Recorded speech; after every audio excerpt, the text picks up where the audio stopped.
Yo, je vais faire la vidéo comme ça, j'espère que c'est ok. Je vais découvrir les questions en même temps que je filme. Donc j'espère que ça sera ok. Je sais pas c'est quoi le format, tu m'as pas dit grand chose, du coup je vais juste filmer, après vous ferez le tri de tout ce que vous voulez garder, tout ce que vous voulez pas garder. À chaque vidéo qui entraîne une polémique, tu perds des abonnés. Penses-tu atteindre un certain seuil de tolérance à chacune de ces vidéos? Je vois pas vraiment ce que ça veut dire un seuil de tolérance, mais je pense que de manière générale, oui, plus t'as d'abonnés, plus les gens ont tendance à rester, sauf si c'est vraiment quelque chose de clivant, qui divise beaucoup, mais sinon, voilà, les gens, ils ont plus tendance à faire confiance à des gens qui ont beaucoup d'abonnés, même s'ils disent n'importe quoi, c'est vraiment la légitimité, un peu de l'autorité du nombre d'abonnés YouTube. Donc ouais, le seuil de tolérance, je pense que c'est ça que tu voulais dire par là. Ouais, c'est pas vraiment quelque chose de réel, je pense, en tout cas. Et qu'un jour la moitié disparaîtra pour laisser le plus ouvert d'esprit. Non, je pense pas, parce que je pense que les gens qui regardent mes vidéos, déjà de base, ils sont assez ouverts d'esprit. Après, il y en a certains qui partent, mais bon, c'est une fonction de ses croyances, je sais pas, religieuses, politiques, de société. Il y en a qui sont pas d'accord et qui supportent pas dans l'opinion inverse. Donc ils sont. Sachant que tu es très instructif de remarquer au bout de quelle vidéo les polémiques les gens sont gênés, ce qui fait par exemple te demander est-ce que ceux qui sont restés depuis la vidéo avec History X ont été plus touchés par la vidéo sur Hold Up?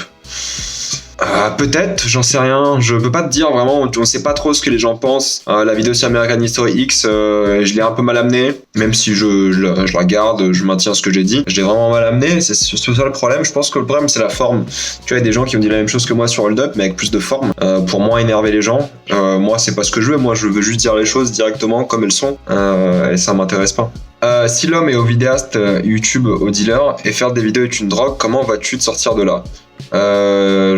Tu as 23 ans, jongle avec tes études, ton travail de vidéaste, les sports, les femmes, là, ne crains-tu pas l'overdose? Là, je suis dans mon master, ça commence à devenir difficile. J'ai progressivement envie d'arrêter de faire YouTube.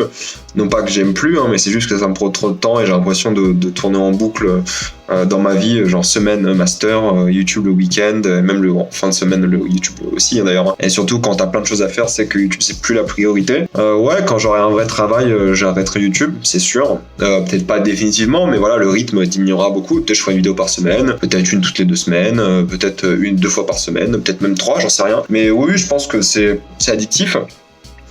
Financièrement aussi, si j'arrive à avoir un travail bien payé et YouTube, c'est super. Mais après, tu vois, quand t'as une copine, par exemple, ou quand tu commences à avoir une famille, YouTube, c'est compliqué, il faut choisir ou le travail ou YouTube, tu peux faire les deux. Enfin, du moins, si tu vas avoir une famille, tu peux pas faire les deux, c'est pas possible. Donc ouais, il y a de ça. Ouais, mais j'arrêterai, c'est sûr, un jour, c'est sûr, bientôt, j'espère, pour ma santé mentale et physique. Mais pour l'instant, ça va, je gère. On verra par la suite. Sachant que tu as le désir de parcourir le globe, sur combien d'années envisages-tu ton avenir? Personnellement, je prédis que tu auras un CDI en 2022, ta 25e année, après 10 ans de carrière, oui. Puis dans le fond de l'écho, Inch'Allah, très pendant 5 à 7 ans autour du... Ouais. Pardon, je vais lire parce que peut-être t'en as besoin. Puis à fond dans l'écho, pendant 5 à 7 ans, et tour du monde au milieu de la trentaine, ce qui entraînera un film documentaire de ton aventure, le grand retour de la chaîne. Non, alors je sais pas en fait, je pense encore à ça, dans le sens où c'est faire 5-7 années pour travailler, avoir un peu d'argent de côté et voyager, ou tout simplement faire 3 ans, voyager 1 an, travailler 4 ans, voyager 1 an, mais après c'est dur d'avoir une carrière. Mais bon, si t'as pas vraiment l'ambition d'avoir une carrière, je sais pas encore, ça dépend. Si j'ai un travail que j'aime beaucoup, j'aurais pas envie de partir 1 an voyager avant un moment. Mais avant d'avoir un enfant, c'est sûr. Je ferais peut-être pas un tour du monde, mais je ferais au moins 1 an à voyager non-stop, voir les États-Unis, l'Amérique, les 2 Amériques, un peu l'Asie, peut-être un peu l'Afrique. Voilà, faut voir. Tu vas voyager dans une grande partie de l'Europe et tu regardes des films et des séries de tous les pays. En revanche, sur ta chaîne, tu ne parles que très peu de séries françaises.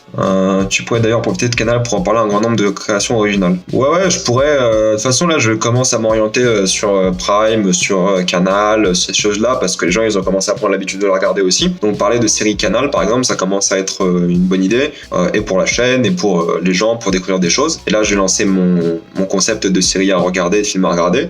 Donc, on verra si ça prend. Et ouais, je vais essayer de diversifier tout ça un peu. Tu nous promis de nous livrer des 5 films préférés, c'est le moment de tout balancer. Non, je sais pas encore. En vrai, mes films préférés, il y en a plein et je les ferai découvrir au fur et à mesure sur la chaîne. Mais ouais, faire une liste comme ça, c'est compliqué, surtout sur un coup de tête. Certaines personnes sont politiques sans savoir, tout en rejetant la politique. Tu pourrais te lancer dedans un jour. Non. Alors, non, moi ça m'intéresse pas, la politique, du tout.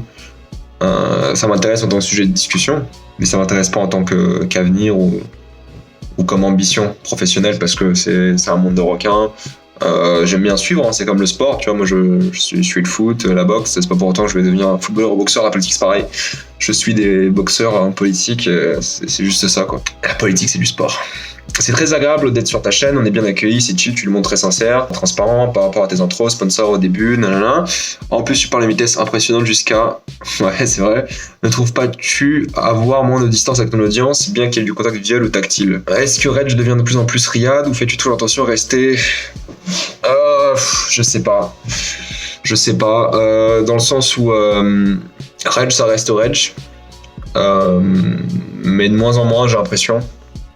De plus en plus de liberté aussi sur les réseaux, de plus parler de moi, de plus parler d'un peu tout.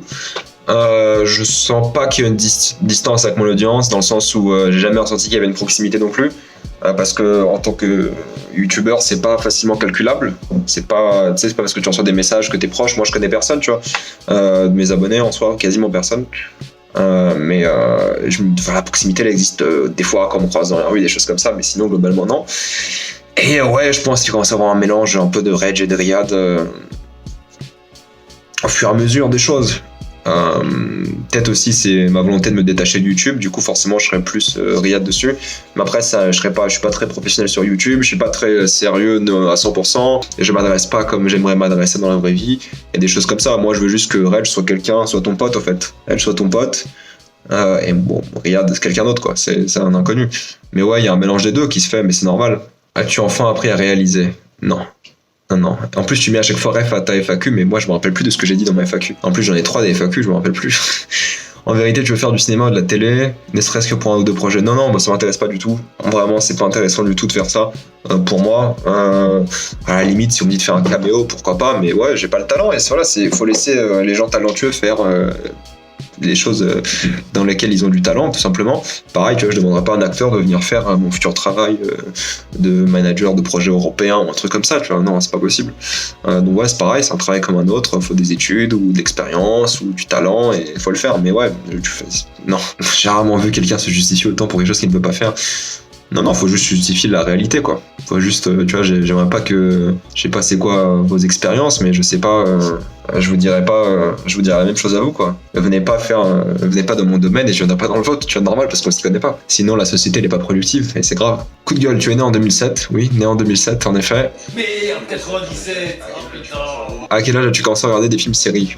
Je dirais que j'ai commencé à regarder sérieusement des films et des séries à 13 ans, donc en 2010. Rétrospectivement, as-tu honte de les avoir regardés en VF? Je les ai pas regardés en VF, sauf les séries et films que je regardais quand j'étais enfant, quoi, mais sinon j'ai pas regardé en VF. Pourquoi cracher autant sur la VF? Parce que j'aime pas, parce que je trouve que c'est contre-productif pour nous en tant que société. Je trouve que c'est vraiment du gâchis, parce il y a plein de raisons. Il y a pas le talent des acteurs, ça nous rend fainéants parce qu'on veut plus lire. Ça gâche l'immersion du film.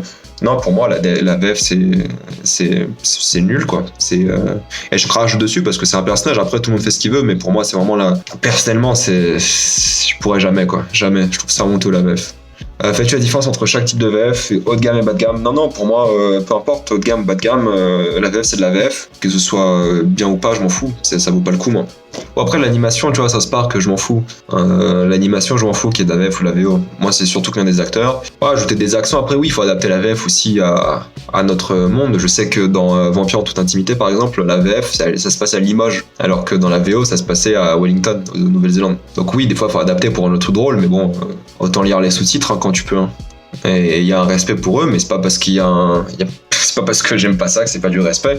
C'est pas parce que je veux plus jamais en voir de ma vie que c'est pas un respect. C'est juste que je trouve ça complètement inutile, quoi. Je trouve ça complètement inutile. Et oui, moi je suis un nazi de la VF, hein. C'est clair, ou de la VO, peu importe comment tu veux le prendre, mais ouais, non, je trouve ça a aucune utilité, quoi. Même si j'étais pas bilingue, juste quand je regarde des films asiatiques, je sais pas parler coréen ou japonais, pourtant je lis les sous-titres et puis c'est tout, hein. Ouais, c'était le coup de gueule VF. Ouais, voilà, j'ai répondu aux questions. Je suis un peu fatigué, du coup j'ai répondu avec un peu de fatigue. Mais ouais, c'est vrai que ouais, la VF, non, jamais, hein. Je pourrais jamais le faire. Ouais, bon, je vais arrêter là.